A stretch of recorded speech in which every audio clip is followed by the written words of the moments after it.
So, a rather interesting and exciting book for me to review for you today. The very kind and lovely people at Naval Military Press have sent me this, Hand-to-Hand Combat. Now, this is from the Training Division of the Bureau of Aeronautics of the United States Navy. And this volume was made, I believe, in April 1943. Yes, April 1943. And it is, I have to say, one of the most comprehensive, interesting, useful, and I mean historically and in contemporary context, martial volumes of that era I've ever read. It's fantastic. Now, obviously, I'm a big aficionado of all things Fairbairn, all things British combatives, but this is a rather splendid work. And what they've done is essentially aggregated boxing, jiu-jitsu, wrestling, kind of the combatives and commando tactics and training that have already been established and developed in the early parts of the war. And Hadron collided these things together into a course predominantly for pilots, and you'll see pilots feature all the way through this book. So this is from the US Navy V5 staff. Now that V could be Latin 5, it could be 5 staff, I don't know, but the US Navy's V5 staff. And they published all sorts of volumes and books and interesting things. In fact, I've got a really interesting boxing one from the United States Naval Institute just behind me. Hand-to-hand combat. Now, like I said, this is designed for pilots. So if you're a pilot and you need this stuff, odds are you have parachuted down into enemy territory and you're either resisting capture upon landing, upon being arrested, or you are using these skills to escape and evade thereafter. Obviously, there's lots of information, lots of intelligence that can be gained by pilots. They're quite a trophy prize, and it takes a long time to train a pilot. It takes a very long amount of investment. It's a highly skilled job. So if you can land, resist, return, and get back up in a plane doing your job, that's the best possible outcome for all. So it's a really interesting angle in that other World War II combatives books are designed for the SOE, commandos, marine raiders, people doing all those kinds of jobs. You'd think it's largely strange, and would you consider it a useful piece of someone's time, for a pilot's time, to be looking at combatives? Well, they certainly did. Now, the guide itself, it goes through in a pretty kind of normal World War II fashion, moves through lots of different strikes. So as you can see, the first kind of fifth of the book. What's interesting, rather uniquely amongst World War II manuals, is stances. What kind of deceptive, almost Jeff Thompson fence-like stances might you want to adopt just before you're about to launch into conflict? And again, that pays homage to the fact that these pilots, they might have to blend in, they might have to pretend to be usual civilians. You know, there's going to have to be some degree of subterfuge before they strike out. Really interesting things to note here. For example, there's a big section on the use of the elbow, use of headbutts, you know, extensive guides on how to kick. So the striking section in this is really robust, from your normal edge of hand blows and heel of hand blows through to boxing strikes, hammer fist strikes, which you don't really see in historical guides until much, much later. Also things like this, things that you might expect to see perhaps on today's kind of shredder combatives, ripping and tearing to the eyes, to the lips, you know, all these sorts of nasty things, which are rather marvelous to see. And comprehensive use of knees and kicks and stomps. I have to say, this is just phenomenally comprehensive. You know, if you imagine, like, the striking section is this big. In most World War II combatives, the striking section is 2-3 pages, 5 pages max. It moves through into types of wrist locks. So wrestling aficionados, catch wrestlers will recognize things like double wrist locks. You'll see things like hip tosses in there. So it moves its way through predominantly, I would say, a wrestling style syllabus for locks and throws. It's an aggregated syllabus for strikes. So you can see jiu-jitsu as a temiwaza. You can also see boxing in there, and you can see some influences from other earlier World War II and even World War I combatives.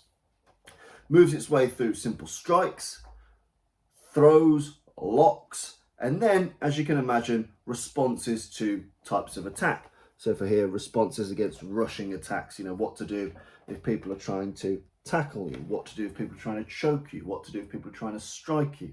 Today we call these habitual acts of physical violence, or HAPV. And it's the same then. They're breaking down, these are the likely attacks that humans do on other humans. And vis-a-vis, these are similar today as they ever were then, as they were hundreds of years ago, thousands of years. Humans attack each other in very similar, predictable ways. Holding and hitting, tackling, biting, gouging, bear hugging, front strangles, side strangles, headlocks. We do the same stuff to each other that we've been doing for thousands and thousands and thousands of years. So striking, throws, grapples, locks, responses to those things. Then you can see, I think rather uniquely about this as well, is we see a fair old amount of ground fighting, and it's not just this page. There's significant kind of up kicks from the ground, kind of shrimping from the ground, tackles from the ground. If you're being kicked on the ground, how to tackle the person. So really kind of holistic, feels very modern in how it puts all the material together, in terms of anti-grapples, working from the ground, working from top position, from bottom position, striking, grappling, figuring weapons as well. So as you can imagine, it's got kind of anti-hold up, how to work with someone pointing a pistol at you, how to work with someone pointing a rifle at you. You can also see defenses against clubs, koshes, blades of all types, bayonet length, knife length. And then, rather interestingly, it goes on the offense, which we rarely see in these things. How to use a garrote against a sentry, how to use a knife. And again, this is very different knife material to what you might see in Fairburn. The different usages of the knife here, different targets, how to deploy it in forehand and ice pick grip. Obviously, it's a very different knife indeed. You can see rather modern kind of attacks to femoral arteries and other bits and pieces. So, you wouldn't be surprised to see that in many, many modern combative systems. So the use of the kosh, use of it even talks about, it's even got a section to remind you on how to hold the pistol if you are searching the enemy. So again, making sure you got things, got a close hip position. Again, so far, so modern, which is really, really interesting. So strikes, grapples, throws, strangles, counter attacks to habitual acts of physical violence, defenses against types of weapon, offensive uses of those weapons. I just want to find it had a really interesting tone of voice. So in its anti-sentry techniques, which are obviously really important if you're a downed pilot, offensive methods of liquidating an enemy. What an awesome chapter title, offensive methods of liquidating an enemy. And you can see here things that would be familiar to, say, a Fairburn aficionado: thunderclaps, clothing strangles, and so on. Would have to say that because this is the embodiment of a work of several individuals, it has great benefit in that you can really see individual expertise in wrestling, in boxing, in jiu-jitsu. In jiu-jitsu is a temiwaza, in the use of weapons and weapon fencing and sentry elimination. You can really see that a team of experts has put this curriculum together. And really interestingly, before I get too excited, it's got the Naval Aviation hand-to-hand combat program. So I believe it was 14. Let me just double check. Oh no, way wrong.